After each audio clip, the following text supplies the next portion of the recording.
Hello guys, Ilya here, and in this video I'm going to show you how can we add motion blur on CapCut PC. Basically it's pretty easy, just follow the steps I do to not make any mistakes. So in order to show how does it work, I created this project, and as you can see I have this video here just with Traveler.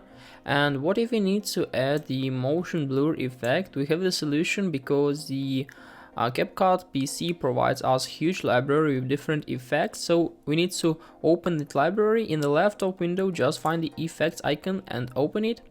And after that, as you can see, we have two types, video effects and body effects. So we need to click on video effects here, and then in this area just try to find motion blur. Basically, as for me, it's like in lens, and then I need to scroll down to find like motion blur somewhere here. As you can see, it should be right up here. Yeah, motion blur effect. So to add it, we need to click and then just move on our video.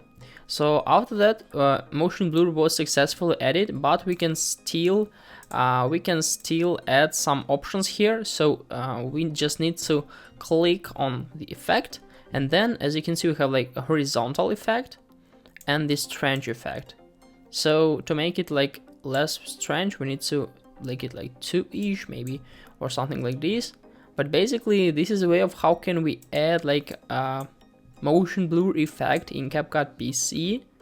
Basically that's all. I hope guys this video helped you out. Please leave a like, comment and subscribe. I wish you a very good day and goodbye.